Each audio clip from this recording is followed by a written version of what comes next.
Hello my loves, I'm Ellie Frost. Thank you so much for being on my channel where we are talking about the multidimensional approach to rapidly and radically healing and transforming during and after narcissistic abuse.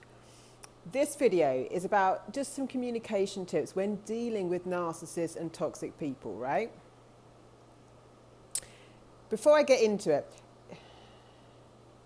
if you are in a situation with someone who is or could be violent or dangerous, just use diffusing statements. What I call diffusing statements with my clients are ones that don't fight back, but don't deny your truth, right? Or just, obviously stay away from these people and get away from these people, especially if they're physically dangerous. If you're with a narcissist, they could be at any point. A lot of them, you just don't know what's coming next. But I'll give you some tips to use. Obviously do what's right for your own safety. So a toxic person is a manipulator, right? You're going to know when you're being manipulated because things are not going to quite add up and make sense. You might go into a trauma response, which is like fight, flight, freeze, or fawn. You will feel interrogated sometimes. You will feel completely invalidated a lot of the time. Your wants and needs don't matter. If it's any kind of relationship, the terms of the relationship don't matter. The blame shifting will be put on you. If they've done something wrong, you'll be guilt tripped over it, right? A narcissist especially doesn't care about the truth. They care about siphoning your energy, right? So I talked to you about diffusing statements and also how to stand in your truth, because the challenge with these dynamics where we lose our power is that we either get very triggered and reactive and lose all our power because they siphon our energy, and now we're in an emotional mental prison of distress and upset. We've now got traumatized. Or we are so frustrated at getting heard, right? So they're going to confuse you, they're going to manipulate you, they're going to interrogate you. The other thing they're going to do is hold you hostage. Have you found this? You know when you're being held, I don't mean physically, right? But you'll feel trapped, like you can't get away from this person, that they're dumping stuff on you. You can feel it energetically. That's why I teach you so much about energetics. Not only does it help us understand the universe and how to actually manifest and attract, it helps us explain things that are not logical. They're sensory, right? Because we have an energy body that's getting damaged and affected in these environments. When someone goes for you energetically, yeah, you feel the attack, and it impacts everything in your life. It impacts the way your body works. It impacts your whole system. You are a whole system, a completely multidimensional system. All elements must be in alignment for you to feel well. One system going down is going to lead to another one going down. A lot of disease comes from, Louise Hay's written a lot on this, right? But there's loads of people that have talked about this where, it's been shown, people have found that, certain emotional things are actually linked to certain conditions in the body. Because when we're not listening to our emotions, right? All emotions are messengers. When I teach you to process your emotions, detach the thinking until later when you're regulated and can think straight and in a balanced way. Because processing of the emotions, if you try and add and compound thoughts, you're just going to re-trigger and re-traumatize yourself. But they've all got a message for you, right? They've all got a message for you. So a diffusing statement could be very simple. When someone says something mean, or, I don't think you should be doing that, or I didn't like your behavior, you can say, oh, I don't see it that way. But then complete silence. You're not giving up your truth, and you're not trying to convince them. I don't see it that way. I understand. That's how you see it. I don't see it that way. Another diffusing statement, if someone is saying they don't like something about you, you should change something about yourself, you can just say, that's an interesting idea. The way to diffuse the energy, because you're really dealing with an energetic game, is not a game on art, we don't want to be in their game, but they're trying to play a game, is not to try and get them to see your point of view. Manipulators, narcissists, toxic people are always looking to play on your emotions, play on your empathy, play on your heart, which means you cannot get into an emotional discussion with them. You've got to be willing to use very few words, but we're not taught this, with as much detachment as possible and very short facts where you're not trying to get them to see the light. I'm not trying to validate myself. I'm not trying to justify myself or communicate in a way, it's just factual and to the point. And for most of the time when you want to diffuse the energy, you just want to say something like, oh, interesting idea. Interesting that you see it that way. It's not how I see it, but I understand how you feel. No need to prove yourself, right? When I work with people who are going through like legal stuff that, in terms of like they're trying to separate or divorce or stuff like that, it's the same kind of thing. Like you need to get very clear on what your outcome is. What do you want from this situation? Yeah? And then you strip all the emotion out. You don't need a lot of detail. You just need to know what you want, maybe why you want it, you might have to say, and how to get it, how you expect it to work, how you want it to work. Most people are not thinking about what they want because they're getting literally bamboozled by what the other person wants and so scared and so afraid, and all this energy is being projected on them that they can't even, they're being feared into believing they don't get to be in their power. And I'm telling you, you do, right? So when you start getting very outcome focused, not so afraid, they're going to put you in fear, lack and scarcity and poverty consciousness as much as possible. As soon as you get very clear on what you want, right, what you're actually asking for, and don't budge from that unless you may need to compromise on some things, but you're very crystal clear. They're not able to trigger you in the same way. I'm not backing down. This is what I'd like. Obviously, you can't. Some things are complicated, but like when you are outcome focused, you're going to win. The outcome you might want in certain situations, say it's a colleague at work that is literally hijacking you, you can't move, that you feel like you can't get out, they just dump on you, they're siphoning your energy, you need to go. You just say, I need to go, but don't say why, because these people expect you to feel guilty. Guilt trip is a massive part of what I've been teaching you and how this toxicity works. And so when you say, if you have to make an excuse, rather than just say, I've got something I need to do now, something you need to do might just be get away. You haven't got to give people details. Right? The less details of toxic people, the better. The hardest thing with them sometimes is they emotionally manipulate you, or they lull you into a false sense of security, and then you kind of overshare, right? And then you spend ages doubting and worrying because now that you know they might try and use something against you, leverage it against you. It's all this kind of manipulation game. So as much as you can be brief to the point and very outcome focused. Obviously, if you're dealing with any kind of separations, you've got to get legal advice. But when you know exactly what you want, not what you think you can have, not what they've been fearing you into believing you get to have, you get to seek professional advice on things, but your outcome first of all, because you can manifest, things in your life, but your clarity, your crystal clarity. I want this friend to stop calling me. Might be that. Yeah? How would you communicate that? It's been really great, our time together, but don't deny your truth. So here's what we would want to do with that. Say a friend you don't want to be friends anymore. They call you all the time. They're draining you. They just dump on you. It's not an equal relationship, and you've had enough of it, right? You've maybe tried to. I'd set boundaries first, if you want to keep the relationship. To say you could say it, but honestly, like these people aren't looking to improve it. They're looking to keep a dynamic going. In that one, I just say, I'm sorry, but I'm not going to answer the phone to you anymore. It's been great knowing you, but I don't think we're in alignment anymore. I don't really want to talk about it. It's nothing big that you've done. It's just that I don't think what we want out of the relationship is the same. And they might try and fight for it, and you can just say, look, I need you just to, maybe in time we'll get back together, or we'll be able to talk again, but I need space right now.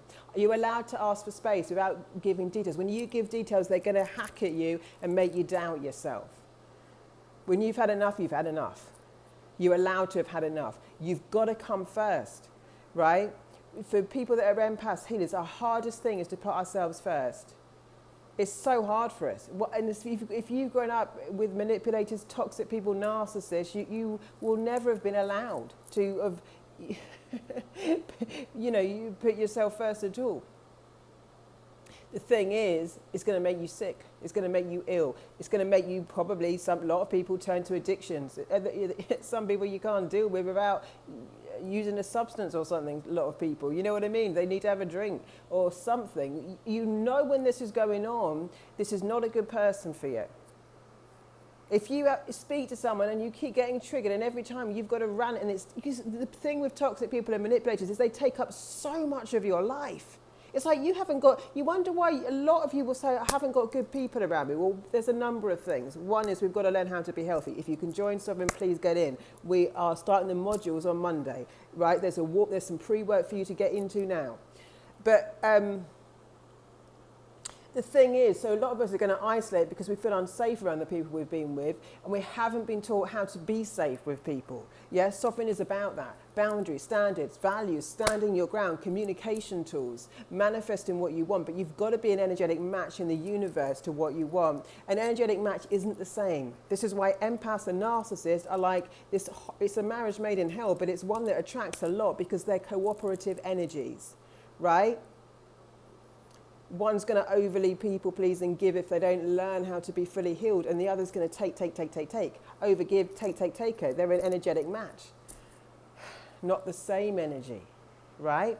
So then you can create after that relationships. Subconsciously, you will not want people in your life. You'll want to push them away because you won't trust them until you can trust yourself with yourself. And that when you're around people, you're not going to get pushed and pulled by them, bent all out of shape. These people will take up so much of your energies until we stop these psychic ties and energetic ties. The thing is, you haven't got room for anyone in your life because what they do to you doesn't just happen in that moment they do it. It will play on your mind, affect your energy field. You'll feel it psychically. You'll ruminate, you'll go over things. It can affect your whole week. One interaction, one phone call can really get you. Yeah, when this is happening, it's not just the hour you're with them, it's the way they make you feel. It's going to affect your self-esteem, self-concept, make you doubt yourself, go over it. Did you do something wrong? Are you causing this, in this massive confusion? So it won't just take up the hour or whatever. If there are people like neighbours, people have said that in your environment, you have to, like I will do this with people now. When someone's coming at me, I will say, I need to go. I do not want to talk about this. There's been a couple of things I shared on the channel. One, I was sitting having lunch with my dogs a month ago or something, and a woman came up to me and she wanted to say hello to them. That was no problem. Then she tried to trauma bomb me, which was to immediately throw on me some terrible things that people have done to animals. And I just said, look, I'm not willing to have this conversation with you. It's not appropriate or something like that. People think it's appropriate to walk up to you and tell you something. They do it to siphon your energy and to keep you there because it puts you in a bit of a trauma shock. You know, terrible things. Other people come up to me in the street and say, because dogs get stolen and stuff, do you worry about these dogs getting stolen? I normally say, I don't like to think about that, but people aren't doing it anymore because my energy changed, but you could say it's not really appropriate. It's not appropriate to us. You wouldn't go up to a stranger and say, do you worry about your wildest fears? So some people are probably, I don't know, I don't say they're concerned. We think they're concerned. This is the other thing with toxic people. You know, I could think these people coming up to me in the street, putting a fear in my brain or trying to, it's a curse out of their mouth to try and fear me. You know, what I wanted to think about things like that was, well, they just care. They're just, you know, worried for my own safety and security. These people do not know me at all, right? They've got absolutely no right to just put a worry in my mind when I've never even, well, one, if it had met them, it's still not appropriate. Two, of course I understand what happens in this world. You know what I mean? So fearing people, this is toxic. For whatever reason they're doing, there's energy works through people and there is spiritual stuff going on. But like, I'm not attracting that anymore. I had some really firm decisions I made energetically with that. But like, I mean, you can put your hand out. That, you know, it says something to someone. I can't talk right now. I've got to go. But when you don't say the truth with a toxic person, they're going to keep calling you. They're going to keep calling you. They're going to keep texting you. They will not listen. I've met a narcissist like this. I mean, I said to her 100 times, not 100, I'd say 5 or 6 times on a text message, I've really got to work right now. I can't, she wants to talk about, it's like all of them want to talk about themselves over and over again and dump all their negative energy on you and siphon yours. But, I mean, she just wouldn't listen to what I was saying. Just because it's not what she wanted. So you can't communicate normally with them. You have to be very firm. I need to go. This relationship isn't working with me. I'm going to have to take a break. Ones that you do want to resolve, then it's a completely different person with an empathetic person. A narcissist has no empathy or very low empathy. They don't care how you feel. They know that they're making you uncomfortable. They know they're making you trapped. They know they're doing something that's against your boundaries. They know. They work in the psyche, they can feel it. That's what they actually get fueled on. So while we exasperate ourselves, exhaust ourselves, trying to get them to see what they're doing to a human being, emotional neglect, emotional abuse is unacceptable. It's unacceptable. You can ruin a person, or not. You won't be ruined for life, but you know what I mean? You can really ruin the way they feel about themselves, the way they feel safe in the world, the way they feel with other people. This is root chakra stuff, right? Well, it's the bottom 3. Root chakra is your sense of safety and security and survival, right? So you don't feel safe because you feel attacked all the time. The next chakra is I do some with this work with you in Sovereign. Your sacral chakra is your creativity. Your ability to sort of flow through life, and the solar plexus is your power center. These chakras, they're attacking all the time energetically. So your personal power is out of whack. You don't feel safe and secure in the world, and then you've got no access to your creativity. It's like your sexual energy, but your sexual energy is really just your vibe, you know? These are very important things to have in alignment to manifest. I mean, all of your chakras are, but you know what I mean? Your energy system, your energy field is so important. They're attacking it all the time. Words can be like spells. When someone's trying to fear you, this is not appropriate. When someone's in a funk and they're not taking responsibility for their emotional processing, they're dumping it on you, and you can really feel it. Now, I know some of us have done that. I teach you all the time when we do it to other people. It's only because we're overflowing, but we're going to learn to be better than that, because us all going around emotionally vomiting on people isn't fair to any of us. We've all done it. I've done it before when I've just I've had enough. But it's not a good thing to do. It doesn't make you a great energetic match in the universe. We haven't been taught to process. So use the tools on the channel. Any other tips you want on this? You've got to be very crystal clear, very firm. When you're triggered, you get to also say, look, I want to talk to you about this. I can't talk about it right now. I'm getting quite emotional. I'm going to have to take some time. Yeah? You get to actually say that to people. If they're like, oh, no, what is it? What's wrong with you? You say, look, I really don't want to talk about it right now. I just need some space. Think about what you actually need. Sometimes you need to go. Sometimes you need to end a relationship. Sometimes it's like, I just need some space. I just need some space from us at the moment. I've got a lot going on. I just need some time. But some people you need to exit it with. And just be very clear about it. This isn't working for me. I'm sorry about it. I can't go into it right now, but I need to part ways for now. You can actually say that, right? If it's come to that. But like a lot of time, you just need space. You need time. You need rest. Yeah. You need some privacy. You need to see someone professional to help you work a few things out. Yeah. With predators, the more details they have, the more they know what gets to you, the more they're going to leverage those things against you. I've had people say it to me. I had someone out here, she was a complete narcissist, didn't get her way. I refused to work with her anymore. And she said to me, because I love my animals, she was like, oh, we know how to get to you. Threat. Why? Because I wouldn't drop my prices. And she thought I would after the first, She thought I would. She had it and found out she'd been doing it to a lot of other people. They do it to everyone. They know what they're doing. They're just used to getting their own way. Because we've been fighting a battle without the right knowledge, skills and tools. Like I'm teaching you with the multidimensional healing. You need the right tool for the right job. Communication tools to help you protect yourself. Dealing with the emotions on the psychic and emotional and energetic level, right? You can't the tool for that isn't the mind, the tool is actually physical and energetic. And then you use your mind to make decisions, to manifest, to actually to your advantage. Otherwise, you're just at war with your mind, because your mind is a catalogue of the past and actually something that goes haywire when we're in PTSD and trauma. All right, my loves. It's a bit of a longer video. Felt like sharing it. I'll speak to you soon.